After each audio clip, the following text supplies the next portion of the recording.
Okay, today we're going to look at how to solve the following question, which is a modelling question with cubics using our graphics calculator.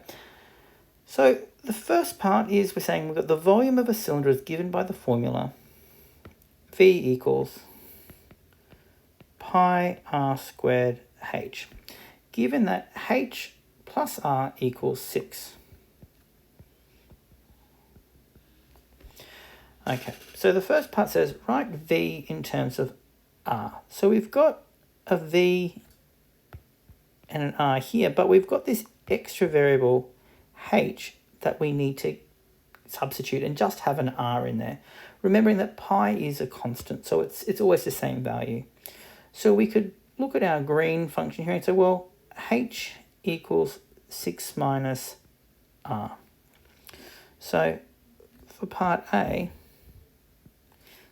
V equals pi r squared 6 minus r. So now for part B, we need to state the values that r have. So r, essentially, the restricted values for r is essentially our domain.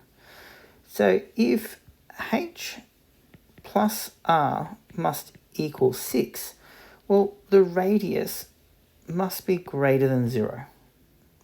And the height must also be greater than 0. So if the height must be greater than 0, well then the radius must be less than 6. Therefore our domain is r must be greater than 0 and less than 6. So going into part C, what we're going to do is we're going to use our calculator to actually solve this for us. So at the moment, we're in this V and R world where we've got V's and R's, but our calculator doesn't have V's and R's. It only has Y's and X's. So it's going to become, go into black, Y, and we're going to use Y1 because it'll go into our first function within our calculator.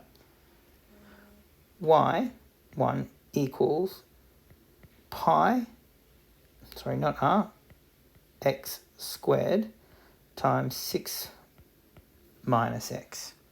So we're going to plug that into our calculator now. So we're going to hit our y equals button on the top left. We're going to get our pi by going second function and our power. X, so to get our x we use our x t theta symbol, squared, open brackets, 6 minus x. Close brackets. So I'm going to graph that now just so we can have a look at what we've got.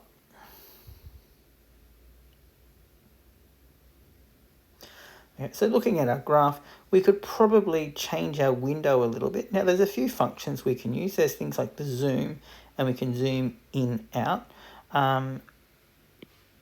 We can do things like zoom fit, which will use our domain to try and help us fit things in. Or we can just manually change our domain. So when I went zoom fit, that sort of didn't quite go too well for me. So I'm going to do some manual changes here. So I'm going to go back to my window. I really probably don't need my Y going that low, so I'm just going to clear it out. Remember, for a negative, I've got to use a negative down the bottom. I'm going to go maybe -2. And my Y max, I reckon we can get away with 125. And then my scale, so this is how often I have little tick marks. I'm going to put a 10 in there. And this is looking a little bit better. So because I've sketched that in my calculator, I'm now going to, so I should say GC to say I'm using my graphics calculator, and it looks like that. So the question once again has asked us for when r equals 3. So in our calculator, we're going to go calc value, because we're going to put a value in for our x equals 3. So second calc, value is just 1, and it's saying x equals, and I'm going to put 3 in. So, and that's giving me y equals 84.82. So I can say, therefore, at radius is 3 units, our volume equals 84.82, and that's cubic units. So remember, when we're using measurement, we always have to have units. And if we don't have a unit, such as in this case, we just go U for units. Okay, now looking at part D. So we need to find the values for R in which the volume is 27 pi. So we're going to go back on our graphics calculator. It's part D. And we're going to plot this as a second y. So I'm going to say y2 equals 27 pi. So once again, going into y equals, I'm going down to my y2. I'm going to go 27 pi. And once again, pull my graph up. So once again, looking like that, and I've got a horizontal line that goes across. So what I'm looking for is the intercept, so those 3 points. So I'm going to go calculate intercept. So second function, calculate intersect. So my first question here is first curve, enter. Second curve, it's on the second curve, so I'm pressing enter. And now it's saying guess. So what I do is I just arrow until I'm somewhere near that curve. So it's saying x equals negative 1.85, y equals 84.82. I've got 3 intercepts I need to do, so I'm just going to go through that same process again. So first curve, second curve, enter, and then I'm going to arrow across. It doesn't matter whether you're going across the blue line or the red line, it's still an intercept. So x equals 3, y equals 84.82. Second function, calc, intersect, first curve, second curve, go across, enter. So I've got x equals 4.85, y equals 84.82.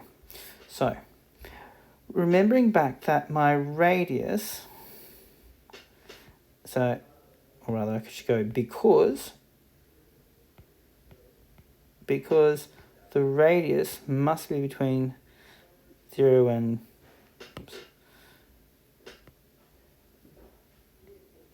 lost my pen, 0 and 6, the radius equals 3, or the radius equals 4.85. So we're going to say here, not in the domain, and their units. Okay, finally, part E. So part E is saying, use your calculator to find the maximum possible volume of the cylinder. So our maximum possible volume is going to be, once again, it has to be within the domain of 0 to 6. And so it's going to be, visually, we can see it's at that point at the top of the curve. So E max volume is going to be at the turning point. So I'm going to go calculate. This time we're doing a maximum, and it's asking for a left bound. So I've got to go to the left of that point that I want, and I'm going to press enter. Go to the right of that point. So it's saying left bound, right bound, and now it's saying guess, and I just need to be somewhere around there. Enter, and it's now saying it's a maximum. So calc or GC calc maximum x equals 4, y equals 100.53. So we're in the x world because that's our graph. We've got to go back into the volume world and radius world. So therefore, the maximum volume at radius equals 4 units. Volume equals 100.53 cubic units.